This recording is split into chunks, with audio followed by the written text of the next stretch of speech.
The ambulance transcends being mere transportation. It is a special vehicle that contributes to all mankind by saving lives. The crucial nature of its purpose has always dictated that it be a highly utilitarian machine whose form follows function. The long road to its current status as high-tech wheels of mercy is a fascinating history. Today, emergency medical care at the scene of an auto accident is routine, thanks not only to trained paramedics, but the vehicle developed to support such work, the ambulance. Inside, medical decisions and life-saving procedures continue, even as the ambulance speeds to the nearest trauma center. It carries advanced equipment and modern drugs that make it a combination operating room and pharmacy on wheels. Many of the concepts behind the development of the ambulance were the result of lessons learned in war. In the late 1700s, a French military surgeon in Napoleon's army, Dr. Dominique Jean Leray, developed the first organized system of battlefield medical care. His idea, very innovative at the time, was to care for the wounded as soon as possible on the battlefield, and then to quickly transport the soldiers back to a field hospital. Leray established an ambulance and a medical corps made up of teams. Napoleon thought so much of him that at his will he left Leray 100,000 francs with the simple sentence, "He was the most courageous and virtuous man that I ever knew." About 70 years later, the United States was torn by civil war. The ambulances of the Union Army were owned by the quartermaster and driven by civilian teamsters. At Bull Run, the first major battle, the teamsters stole the medical alcohol and got drunk. As soon as the firing broke out, they drove off. Just as Leray had some 70 years before him, a Union Army doctor, Jonathan Letterman, convinced his general to give him the authority to make changes. Glorified handcarts, along with a variety of wagons, were being called ambulances. Letterman took control away from the quartermaster and improved the vehicles. The Rucker was the most advanced of the wagons and became the preferred ambulance. You could put up to 10 people on the back of a wagon. They could be covered from the weather. They could have some type of remedial medical care prior to transportation. And instead of taking days to get somebody to medical care, they could get them there in a matter of hours, depending on where their first aid centers were. Dr. Letterman next established a battlefield medical system. He assigned a medical staff to accompany each regiment into battle and established a medical aid station as close to the front lines as possible. Wounded Union Army soldiers were quickly evacuated to the field hospitals where they would be treated. Based on the seriousness of the injury, the regimental surgeon would decide which ones needed to be transported up the line by ambulance for more intense surgery. The Union's ambulances and field hospitals were a revolutionary reorganization of emergency medical care. The first major test of Dr. Letterman's system came 13 months after Bull Run. He organized 300 ambulances that successfully ferried the wounded to 74 field hospitals. The fact that transporting somebody efficiently and quickly in a wagon, getting them to the field hospital, stopping bleeding, removing bullets, preventing even more infection, saves a lot of lives. It was probably the precursor to not only the modern ambulance, but the modern trauma center. Letterman's concepts still remain largely in use by today's military.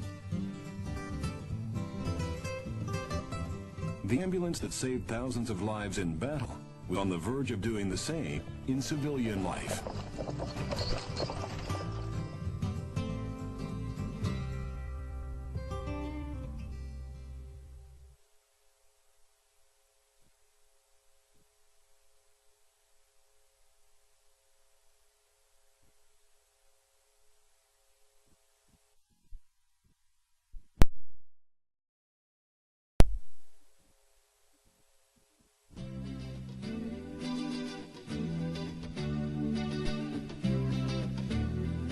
The first civilian ambulance service in the U.S. started in 1869.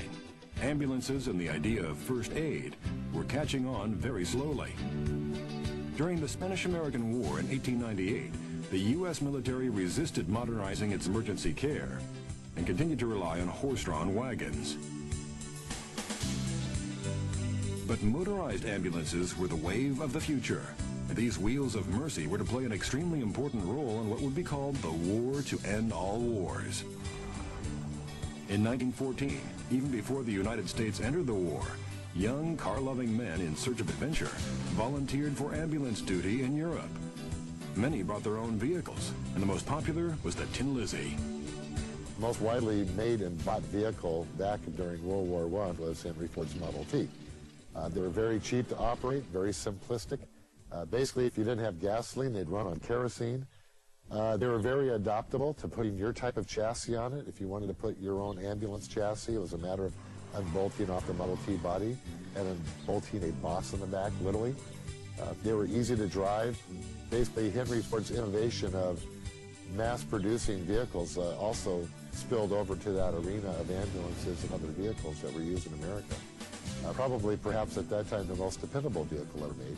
So if there was anyone who mass-produced the first motorized ambulances, indirectly, it was probably Henry Ford.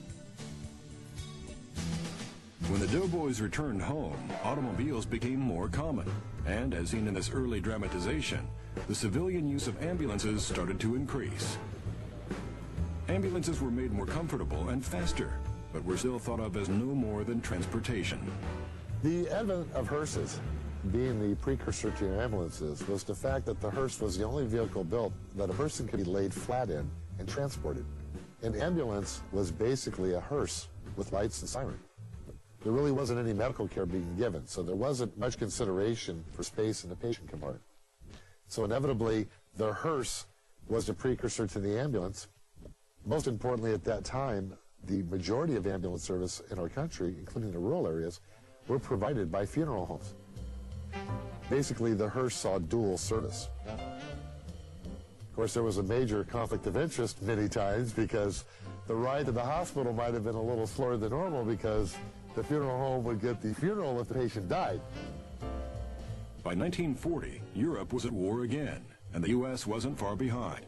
As they did before, Americans would take the ambulance with them to war, and the results would eventually benefit everyone. When America entered World War II, Army medical units were embedded right into the frontline operations. Ambulances went everywhere. At that time, the 3/4 ton chassis, which was widely used in the armed services, was the workhorse for virtually every job that they had. It adapted very well to ambulance work because they started placing large boxes on the back of the 3/4 ton trucks. They were capable of transporting 6 to 8 people at a time. Our medical procedures had vastly improved during World War II. The machinery could really drive over any terrain and could travel 40, 50 miles an hour. The combination of new surgical procedures and drugs and the rapid transport of the wounded to huge efficient hospital complexes in the rear vastly increased survival rates from combat wounds. It was a promising hint of things to come for civilian ambulance services that would expand after the war.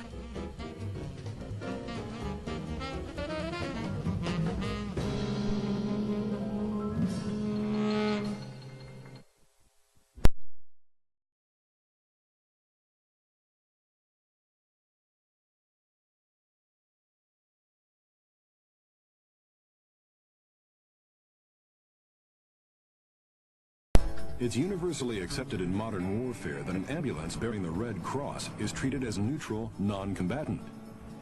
That was not always the case. Prior to 1870, troops felt justified shooting at a vehicle that was giving aid to their enemy. One man, a Swiss named Jean-Henri Dunant, changed all that. He had been disgusted after the Battle of Solferino at finding literally tens of thousands of wounded French, Italians, and Austrian troops on the battlefield. After years of international lobbying efforts, he organized the first Geneva Convention. A core group of nations agreed to grant battlefield immunity to medical personnel and vehicles that displayed a red cross. Today's ambulances may never have evolved had it not been turned into a neutral vehicle of mercy by the tireless efforts of Jean-Henri Dunant.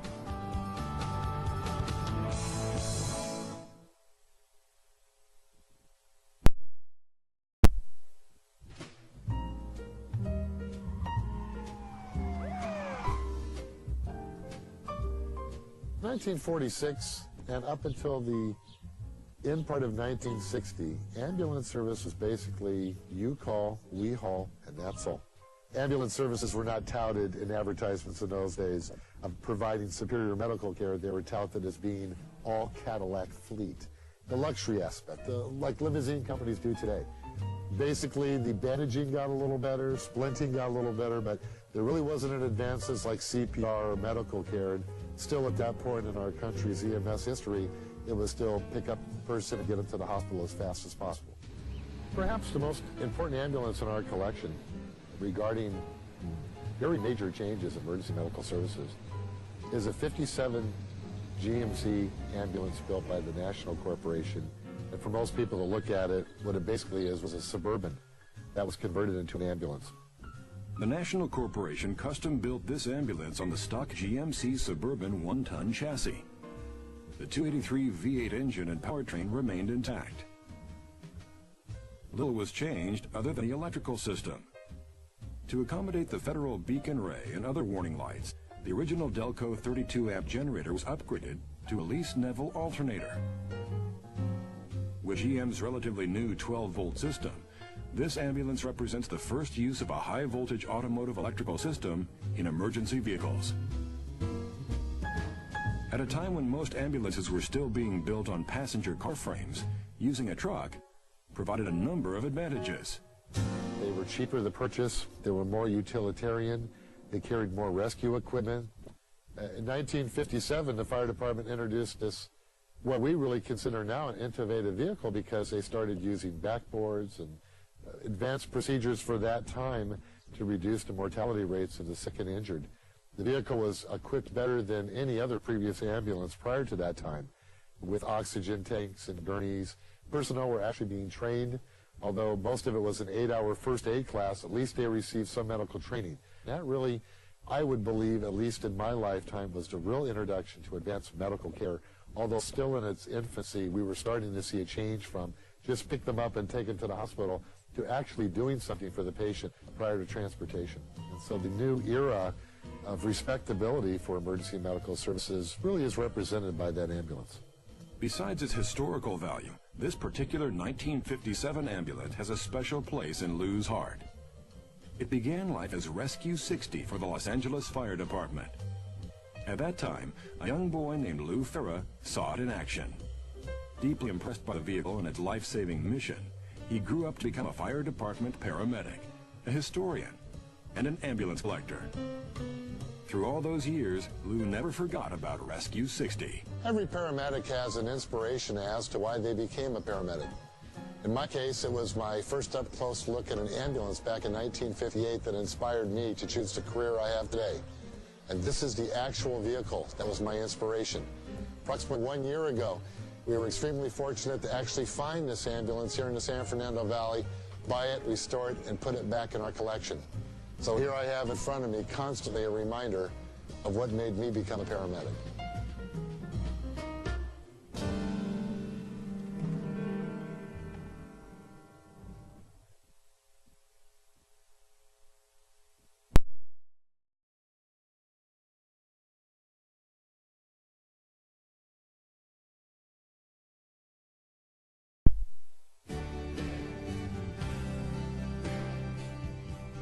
In 1966, based on a white paper report, the federal government mandated that emergency services had to improve. That meant the American ambulance was about to be transformed. Within a short time, the familiar Cadillac ambulance that was the twin to the hearse became outdated. It was replaced by specially equipped vans driven by highly trained technicians. Load and go was gone.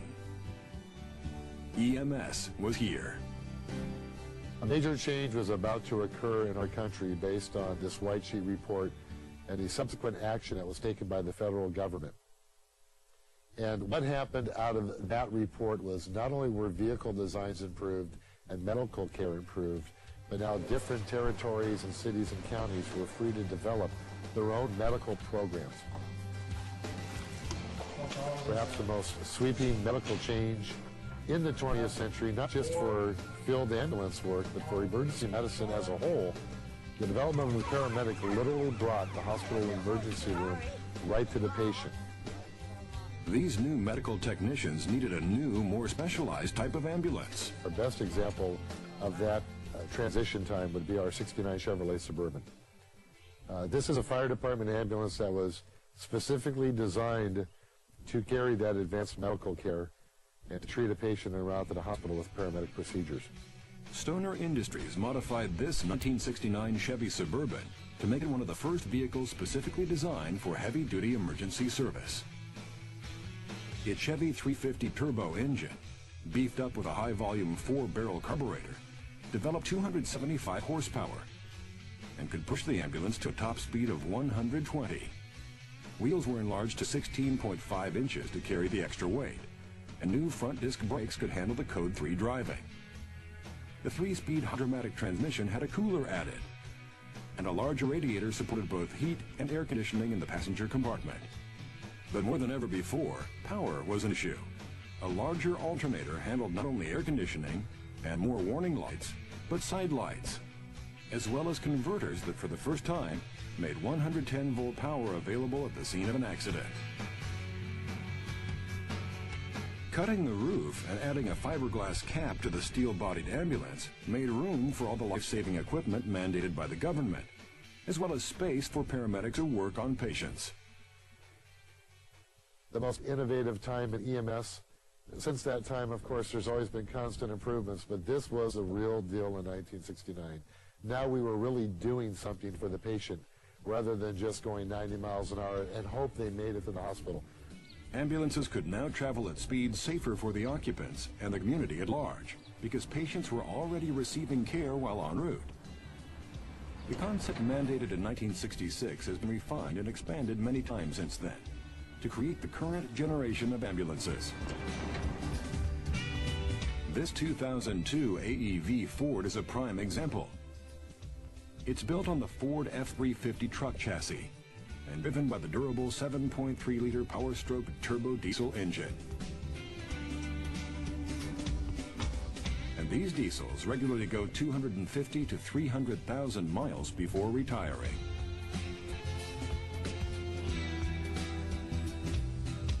The heavy-duty suspension and dual rear axle, often with 17-inch wheels, support a roomy modular design box.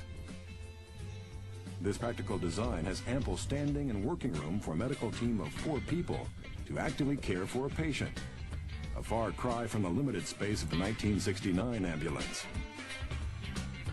A safety bar in the ceiling is designed for hanging IV bags and other life-saving accessories. Cabinet and storage space for medical supplies are plentiful, as is a countertop and other space for modern high-tech support machinery.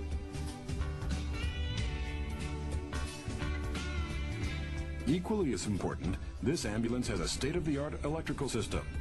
A high-capacity alternator and 4 batteries feed more lights than ever, power converters, and the many new computerized medical devices used today. This type of sturdy, powerful, high-tech trauma center on wheels is the standard of the industry. We've come a long way in the 30 years that I've been in the business, but today's ambulance represents the most advanced medical care to date in our society. The medical procedures are exactly as one would see in an emergency room. Not only are we still using the heart monitor defibrillator, but we're doing chest tubes. We're doing all sorts of advanced surgical medical procedures in the field. And the modern ambulance today is virtually an emergency room on wheels. The average training for a rookie paramedic is over 1,600 hours of training, both in a classroom setting, in a hospital setting, and in an ambulance setting. The support that we send to the scene of an emergency is usually 5 to 6 people, an intricate team of people working on a patient rather than just 1 or 2 people in the ambulance. The health care that we deliver today, the advances in medicine that we enjoy today, the high number of people's lives that are saved could not be accomplished without today's modern ambulance. From battlefield necessity to civilian innovation, the ambulance has evolved. We can be sure it will continue to improve as it continues to serve our society.